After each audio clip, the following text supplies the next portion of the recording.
বাংলাদেশ খেলাফত মজলিস কুমিল্লা পশ্চিম জেলা শাখা কর্তৃক আয়োজিত বৈষম্য বিরোধী ছাত্র আন্দোলনে শহীদানদের মাগফিরাতের জন্য ও আহতদের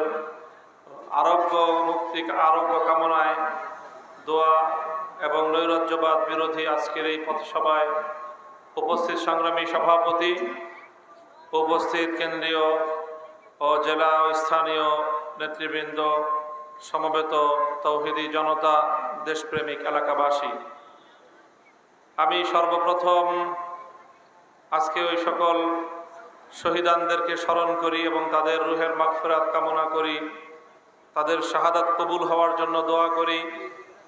যাদের আত্মত্যাগ এবং যাদের বুকের তাজা রক্তের বিনিময়ে এ জাতিকে আল্লাহ রাব্বুল আলামিন ফ্যাসিবাদ এবং জালিম শাহীর করাল গ্রাস থেকে মুক্তি দান করেছেন।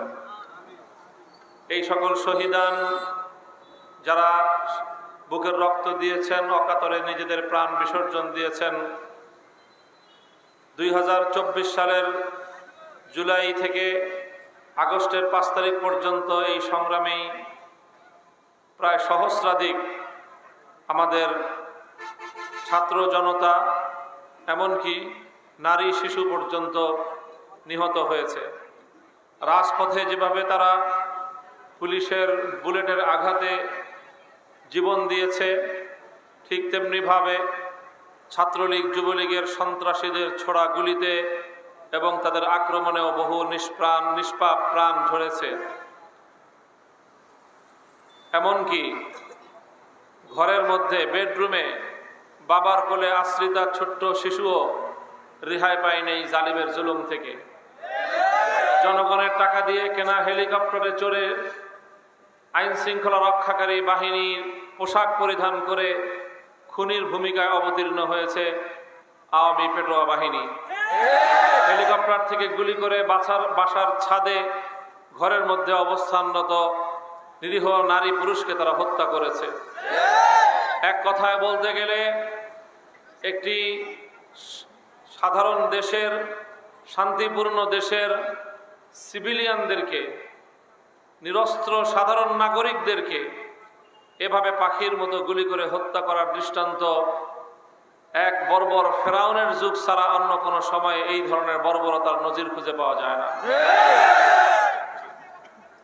সেই পৃথিবীর ইতিহাসের জঘন্যতম নরঘাতক ফেরাউনের হাত থেকে মুসা আলাইহিস সালাম এবং তার জনগণ মুক্তি পাওয়ার পর যেভাবে পৃথিবীর ইতিহাসে একটি শুকরানা দিবস হিসেবে 10ই মুহররমকে পালন করা হয়, ঠিক তেমনিভাবে অনাগত ভবিষ্যতে বাংলাদেশের নব্য ফেরাউন জালিম শাহী হাসিনার হাত থেকে মুক্তির দিবসকে এদেশের জনগণ 5ই আগস্টকে মহামুক্তির দিবস হিসেবে পালন করবে।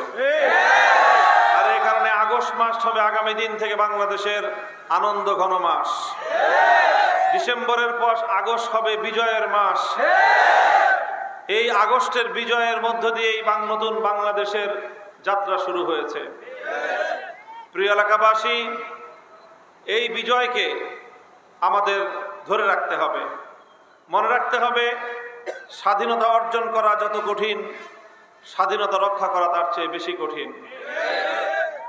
আমাদের দেশে আওয়ামী এই ফ্যাসিবাদ এমনিতেই গড়ে ওঠেনি। একটি সাধারণ ছোট পর্যায়ের ছোট মাপের একজন স্বৈরাচারী ধীরে ধীরে ফ্যাসিবাদী একটা দৈত্য এবং দানবে পরিণত হয়েছিল। কিভাবে হয়েছিল?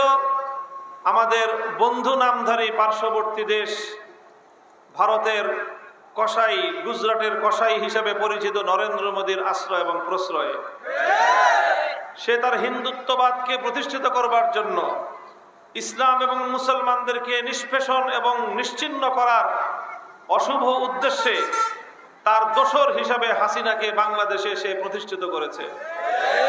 বাংলাদেশের গণমতকে সে উপেক্ষা করেছে।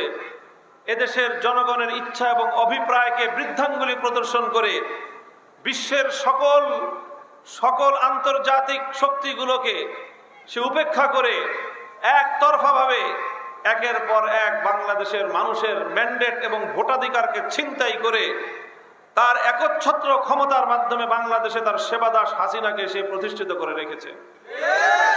এরপর যখন বাংলাদেশ থেকে হাসিনা 1 ইঞ্চি বাটি বাংলাদেশের হাসিনাকে আর ধারণ করার জন্য প্রস্তুত ছিল না, বাংলাদেশের 1 ইঞ্চি রাস্তা পালিয়ে যাওয়ার জন্য হাসিনাকে জায়গা দিতে, স্পেস দিতে, রাস্তা দিতে, পথ করে দিতে প্রস্তুত ছিল না, তখন হেলিকপ্টারে আকাশে উড়ে নরেন্দ্র মোদীর কোলে গিয়ে সে আশ্রয় নিয়েছে।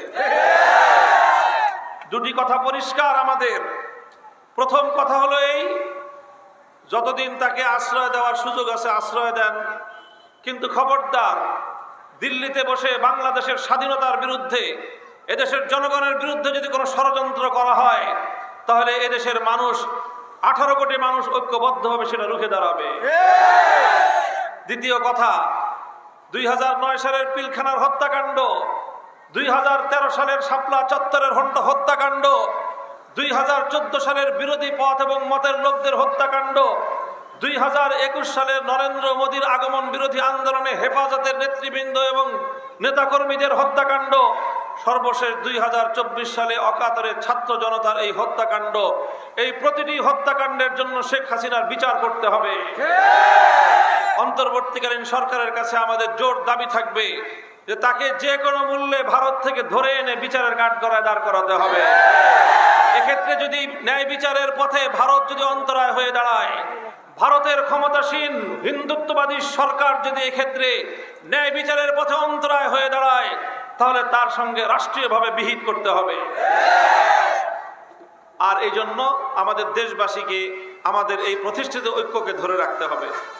স্কুল, কলেজ, ইউনিভার্সিটি, মাদ্রাসার ছাত্ররা যেভাবে অভূতপূর্ব সীসাঢালা প্রাচীরের মতো একটি ঐক্যের বন্ধন তৈরি করেছে, এ বন্ধনকে অটুট রেখে সর্বশ্রেণীর জনতা দলমত নির্বিশেষে দেশ, জনগণ এবং ইসলামের জন্য আমাদেরকে ঐক্যবদ্ধ থাকতে হবে। আর এই বিজয়কে চূড়ান্তভাবে জুলুম, অন্যায়, অবিচার মুক্ত, বৈষম্যহীন এক সমাজ যদি চূড়ান্তভাবে গড়তে হয়, মনে রাখতে হবে ইসলাম ছাড়া বিকল্প কোনো পথ নাই। কাজে আমরা জনগণকে আহ্বান জানাই, আসুন আমরা আমাদের অর্জিত এই সাময়িক বিজয়কে চূড়ান্ত এবং স্থায়ী রূপ দেওয়ার জন্য খেলাফত রাষ্ট্র ব্যবস্থা প্রতিষ্ঠার আন্দোলনকে শানিত করি। বাংলাদেশ খেলাফত মজলিস আপনাদেরকে আহ্বান জানাচ্ছে, খেলাফত যুব মজলিসের পতাকা তলে যুবকরা তোমরা সম্মিলিত হও, তোমরা ছাত্র মজলিসের সঙ্গে ছাত্র জনতা ঐক্যবদ্ধ হও।